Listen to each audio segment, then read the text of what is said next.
comes a time when we heed a certain call, when the world must come together as one. There are people dying. Oh, when it's time to lend a hand to life. You know, we've all heard about the word engagement. You know, you need to engage people. And when they become disengaged, you lose them. And being a hostage negotiator, kind of a shrink to fit now that I'm out in the corporate world, I'm going to be getting a sense of how my engagement is going. Now, I can tell you, stretch goals are for sissies. And what I like are impossible goals. So what I've set for myself in the next 8 minutes, hopefully it'll be 8 minutes, is that I am going to change forever the way you interact with people. It will never be the same again. How many think I'm going to be able to pull that off? Don't be so easy talking. My engaged meeting is going to say, no, that doesn't work. Okay. So for the people who push back, tell me if you agree with the following and track with me. A skeptic is someone who is reluctant to believe. A cynic is someone who refuses to believe. A skeptic is someone who once believed and was disappointed. A cynic is someone who once believed and was hurt and often traumatized. But inside all cynics is a deep ache to believe again. But to be able to believe without the fear of being disappointed, hurt, or re-traumatized. How many would agree with that? You engaged with me. The reason you engaged with me is I got where you were coming from. And when I got where you were coming from, you engaged. And so my hope is that I'm going to persuade you to a new way of interacting with people without being pushy. Lee Cantor is one of my best friends.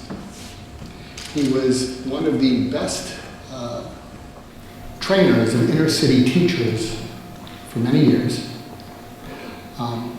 And I think I'm one of his best friends because I fixed him up with his wife 10 years ago, and they have not had one argument. So if you want a relationship to fit, get a shrink to do it. And he wouldn't like to be called a genius, but he is. And he's actually doing something with New School Venture Fund with Ted Mitchell.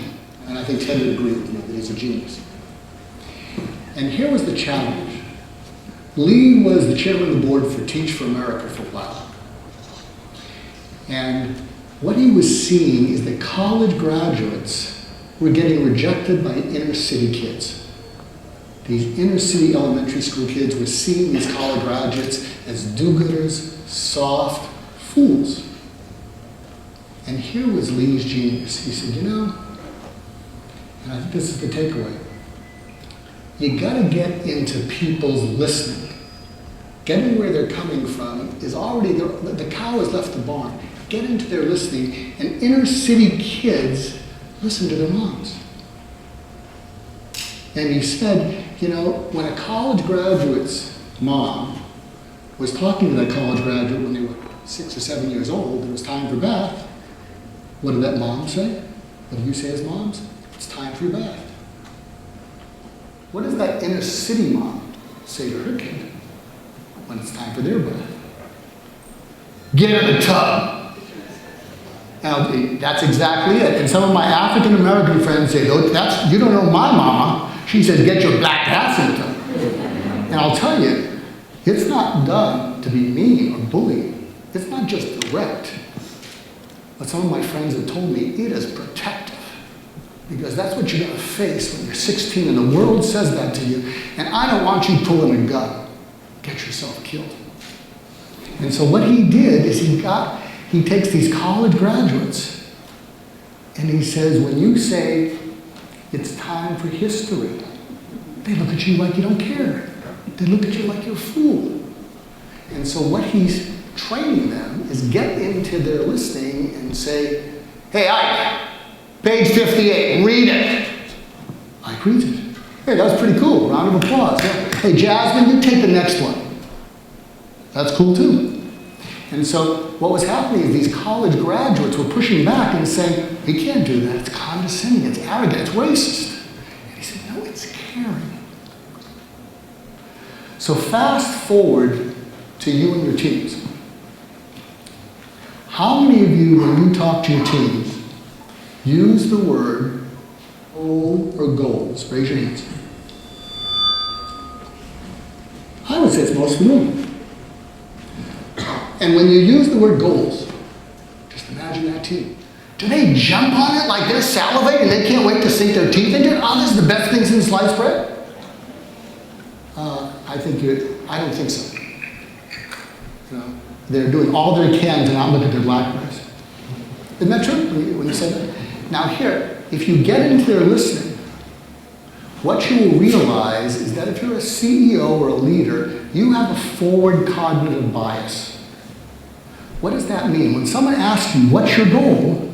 You can think prospectively. You can think forward. It doesn't intimidate you. But 95% of the world has a reverse cognitive bias. That means that things happen and then they react to them. Now, we're all capable of that. I mean, even though I can kind of look into the future, if I try to get into a discussion with my wife about where to eat, we both lose our appetite. But I can tell you, after we go to that restaurant, we both have an opinion about it after it's happened. So how do you tailor your communication into their listening? Well, here's a suggestion that a number of the CEOs I work with, and they say, it's unbelievable. At the beginning of the meeting, or before you go to the meeting, say, given our agenda, I want you to imagine that the meeting is over, and you're going back to your workspace, and you say to yourself, that was the best meeting we have had in months. We accomplished more in that meeting than I can remember. And they'll be able to do that because all of them have left meetings often not feeling that way. And then while you're into their listening, ask them, so tell me what happens. What happens so that you get to that conclusion? Something I'll be doing, kind of wandering around, big task. One of the things I'm going to ask you is I'm going to say, you're heading for the airport on the way back. And you're already behind catching your emails and things like that. But I want you to imagine that as you're heading to the airport, you say, wow. Your response to Big Task Weekend is wow. And we're just starting. We can make it happen. So what I'm going to be doing is wandering around and saying, what would create that wow for you? Now, what I'd like to encourage, and maybe we could even capture this because we all have these flip phones, is I think that'd be a good question. You know, remember when the shrink was talking up there in the opening ceremony? I'd like you to imagine what happens when the conference is over and you say, wow. What would make you say, wow? What would help us also, because you know, part of Keith's book is about transparency and candor. What would make you say, I don't think I'm coming back? Because we need to know all of that. And the place to hear it from is all of you. Now, I tried to get into your listening, and this is the beginning of the conference, and I'm not sure if this will be helpful, but I've created a conference effectiveness training, don't leave home without it, cheat sheet, which you'll be getting from volunteers as you leave.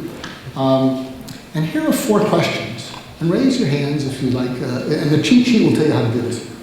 How often do you meet people at a conference and wish you had more productive conversations? How often do you think afterwards, I wish I had spoken to more people? let me see if I know my audience. Now, resist the temptation to chuckle with the next one. Don't be too easy with me. How often do you find yourself in a long conversation that you would like to politely disengage from so that you can continue to meet other people?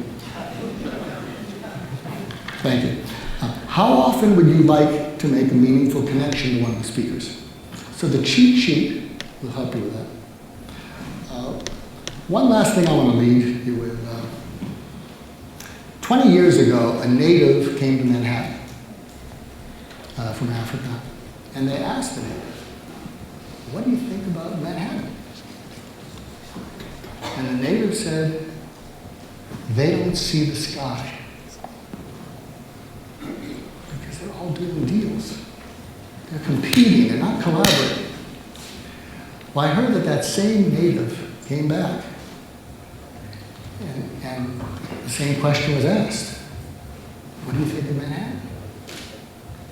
And this time he said, "They don't even see each other."